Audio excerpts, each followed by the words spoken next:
का जो संघर्ष है, आप इसको इस बात से शुरू समझे जरा कि जब वो स्कूल पढ़ने जाते थे, आप थोड़ा सा एक पल के लिए ये भी देखें कि आज हम जितने भी लोग हैं यहां देश की राजधानी में रहते हैं, 21वीं सदी में रह रहे हैं, बहुत अच्छी स्थिति में हैं हम, बहुत अच्छी स्थिति में। लेकिन वो जब पढ़ने जाते थे, आप कल्पना कीजिए कि इस देश का सबसे महान व्यक्ति अपने स्कूल टाइम में दरवाजे के बाहर जहां सबकी चप्पल उतरती थी वहां बैठ के पढ़ता था, उसे कमरे में भी नहीं आने दिया जाता था। उस सब के बावजूद भी आज उसी इंसान का नाम है जो कमरे में बैठ के पढ़ते थे, अच्छे घरों से थे, उनके नाम का, उनके अस्तित्व का कहीं अता पता भी नहीं है। यह है संघर्ष, यह है तरक्की। हमने कभी प्रयास किया है कि हम इससे कुछ सीख लें? कभी नहीं इस कोशिश करते साथ। और उनके जीवन का संघर्ष यह है साथियों, कितनी ही विपरीत परिस्थितियों के विरुद्ध जाकर, धारा के विरुद्ध जाकर उन्होंने उस जमाने में संघर्ष किया। और इसका अंदाजा आप उस समय से लगा सकते हैं कि जिस समय वो महाराजा बड़ौदा का यहां जिक्र आया, महाराजा बड़ौदा के यहां पर जो उनका अकाउंटेंट थे उसका काम देखते थे और चपरासी भी फाइल दूर से फेंकता था। उस बड़ौदा में उन्हें रहने के लिए कमरा नहीं मिला, और जो कमरा भी मिला वो भी जिस समय उनके विषय में पता लगा कि ये अछूत हैं तो उनका सामान सारा उठा के बाहर फेंक दिया। उन विपरीत परिस्थितियों में वो किसी से डरे नहीं, किसी के सामने झुके नहीं और अपने संघर्ष के लिए निरंतर प्रयास करते रहे। आप उनके जीवन संघर्ष के विषय में सोचें। अगर आप जाएंगे तो जब इंग्लैंड में वो पढ़ते थे, बहुत समय ऐसा था कि मुश्किल से 2 ब्रेड चाय वगैरह पीकर ही वो गुजारा करके अपनी पढ़ाई लगातार करते थे। किसी को सिंबल ऑफ नॉलेज दुनिया में ऐसे ही नहीं दिया जाता। ये भारत नहीं है कि जहां नेताओं से अगर आपकी साठगांठ है, आपकी साठगांठ अगर अधिकारियों से है, आपकी जेब में पैसा है तो आपको कोई भी पुरस्कार मिल जाएगा। लेकिन अगर कोलंबिया यूनिवर्सिटी के गेट पर बाबा साहब की प्रतिमा लगी हो और अमेरिका का राष्ट्रपति आकर लिखता हो, उसका उद्घाटन करता हो और वहां लिखा हो सिंबल ऑफ नॉलेज, इसका कुछ मतलब है। और वो उनके सतत संघर्ष की वजह से ही उन्हें मिला। आज जब भी कहीं फंस जाते हैं तो वही देखते हैं उन्होंने क्या कहा था, उन परिस्थितियों में क्या कहा था, संविधान में क्या कहा था, संविधान की डिबेट में क्या कहा था। हम लोग वकील हैं, हमें तो संविधान पढ़ना चाहिए, लेकिन ईमानदारी से अपने अंदर झांक के देखिए, हम में से कितने लोग हैं जो संविधान के विषय में कुछ भी पढ़ते हैं। थोड़ा सा पढ़िए, संविधान में जो मूल अधिकार दिए हैं उन्हें पढ़िए, और उसके साथ साथ पढ़िए जो राज्य के नीति निर्देशक सिद्धांत है। अगर इतना भी पढ़ लिया तो हम समझ जाएंगे कि हमें कुछ करना है। अभी हम उसे भी नहीं जानते, पर फिर भी अगर कोई बात होती है, जब फंसते हैं तो उसी समय संविधान में उस समय डिबेट हुई थी, उसमें क्या कहा था, किन परिस्थितियों में ये सारी चीजें बनाई गई, लागू की गई, उसमें झांक कर देखते हैं। अगर हमारे वर्तमान चीफ जस्टिस ऑफ इंडिया ये कहते हैं कि हम बाबा साहब के ऋणी हैं, इसका कोई अर्थ है, इसका कोई मतलब है। तो हम बाबा साहब के जीवन संघर्ष से अगर चाहे तो बहुत कुछ सीख सकते हैं। मैं 2 उदाहरण आपको बताऊंगा साथियों। इस देश में आंदोलन चला सीए एनआरसी के खिलाफ।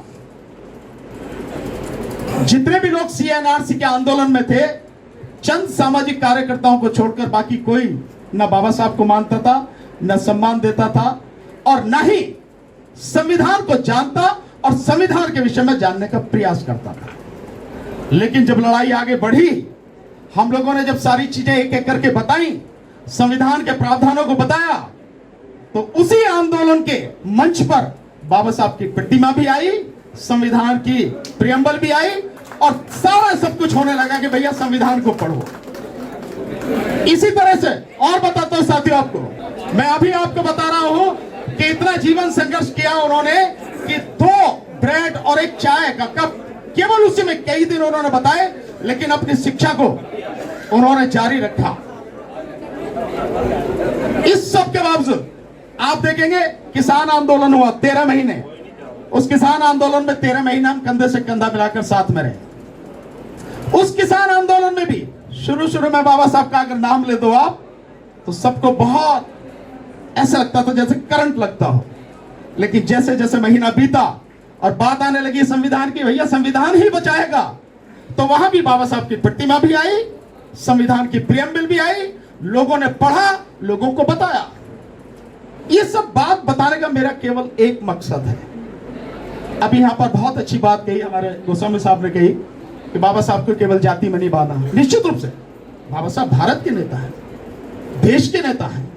उनसे बड़ा राष्ट्रभक्त कौन होगा कि जिन लोगों ने उनको और उनके समाज की जिंदगी को नर्क से भी बदतर बना दिया। जब संविधान लिखा तो उनके खिलाफ भी कोई भेदभाव नहीं किया, सबके अधिकारों की रक्षा की, सबको दिया, कभी किसी के खिलाफ कोई मतलब किसी भी तरह की भावना द्वेष की नहीं रखी। तो जो बाबा साहब, हम जिस तरह से हम कह देते हैं कि नहीं अरे यार उनके नेता नहीं, कोई भी इंसान हो, अगर दुनिया में किसी को सिंबल ऑफ नॉलेज का खिताब दिया जा रहा है, कुछ तो होगा। उसको जानने में, उसको पढ़ने में जाति और धर्म से अलग हटकर क्या जाता है हमारा। और जिसने बाबा साहब को पढ़ा उसकी हिम्मत नहीं हुई कि उनके खिलाफ एक शब्द भी बोल पाए। तो हम जानते नहीं हैं, अपनी जाति के अहंकार में, अपने धर्म के अहंकार में जो मन में आता है हम कह देते हैं। लेकिन जिसने पढ़ लिया उसका सर उनके सामने झुके बिना रहता नहीं है, क्योंकि वो वाकई में महामानव थे। महामानव यूं ही नहीं कोई बन जाता। आज जैसे मैंने अभी आपको बताया, हम बहुत अच्छी स्थिति में हैं। आप कल्पना कर सकते हैं कि बाबा साहब बैठे हुए पढ़ रहे थे, बच्चा बीमार था और उनको डॉक्टर को बुला के दिखाया बच्चे को, और पर्ची उससे दवाई लिख के दी, बाबा साहब को जाके दे दी, ये दवाई मंगा लो। बाबा साहब ने पर्ची ले दी थी, हाथ में रखे, दवाई नहीं मंगा पाए और बच्चे की डेथ हो गई। और उसके बाद जब डेथ हो गई तो कहा भाई दवाई के भाई पैसे नहीं है, तो कह रहे अंतिम संस्कार के लिए तो कुछ करो। कि अंतिम संस्कार की बात अगर कुछ होता तो दवाई नहीं मंगा लेता, मैं दवाई ही नहीं मंगा लेता। लेकिन इतनी बुरी परिस्थितियों में रहते हुए भी उन्होंने हर इंसान के लिए किया, सबके लिए किया। आज मुझे कहना नहीं चाहिए पर फिर भी मैं समझता हूं कहना जरूरी है। हमारे देश में लोग कहां कहां भटकते फिरते हैं, कहां कहां।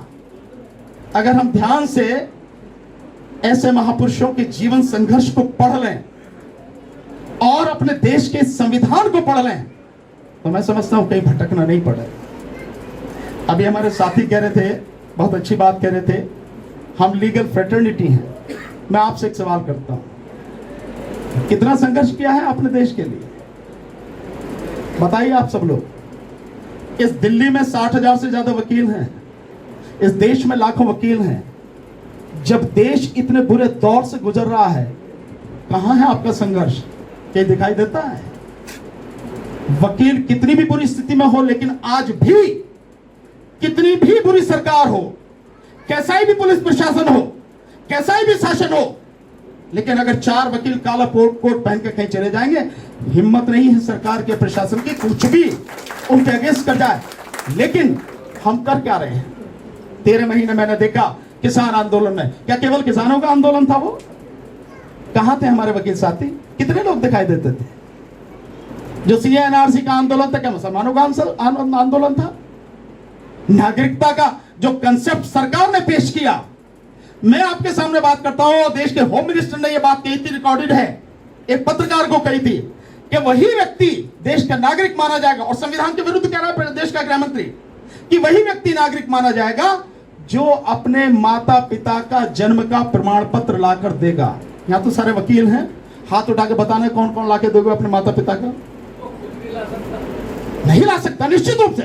पर मैं आपसे जानना चाहता हूं, इसका मतलब यह है कि नागरिक आप भी नहीं है, बकौल देश के गृह मंत्री के। पर क्या आपने आवाज उठाई? आपने सोचा मुसलमानों का आंदोलन है? नहीं, वो आंदोलन भी देश का आंदोलन था, किसान आंदोलन भी देश का आंदोलन है। और आने वाले समय में जिस तरफ देश को ढकेला जा रहा है, अगर वकील खड़े नहीं हुए तो आपको कोई माफ नहीं करेगा। मैं इतनी ही बात कह सकता हूं जो मुझे दिखाई दे रहा। हो सकता है आप मेरी बात से सहमत ना हो, पर मैं तो रोज संघर्ष में ही हूं, लगातार जनता के बीच में हूं, बातें देख रहा हूं, कर रहा हूं, संघर्ष कर रहा हूं। अगर आप खामोश बैठे रहे और सरकारें जिस तरह से काम कर रही हैं, ये आपका काला कोट, या जज साहब चले गए सारे के सारे, ये अदालतों में ताला लगेगा और अदालतों में ताला लगते ही जो हमारा काला कोट है ये खूंटी पे टांगना पड़ेगा हमें। अगर इस देश में राजतंत्र स्थापित हो गया तो, और सारी कवायद उसी तरफ हो रही है, लेकिन कहीं वकील कम्युनिटी की आवाज नहीं है। बाबा साहब के जीवन संघर्ष से अगर कुछ सीखना है तो सीखो धारा के विरुद्ध कैसे बहा जाता है, धारा के विपरीत कैसे लड़ा जाता है। तमाम विपरीत परिस्थितियां हो, सबके बावजूद भी सीना तान के अपनी बुद्धि और विवेक के दम पर, अपने ज्ञान के दम पर, अपनी प्रज्ञा के दम पर कैसे समाज को बचाया जाता है और उसके अधिकारों का संरक्षण किया जाता है। सीखो साथियों। अगर आपने अभी तक हमारा चैनल सब्सक्राइब नहीं किया है तो सब्सक्राइब करें और घंटी का बटन बिल्कुल भी दबाना ना भूलें, ताकि सभी लेटेस्ट खबरें पहुंच सकें आप पे सबसे पहले।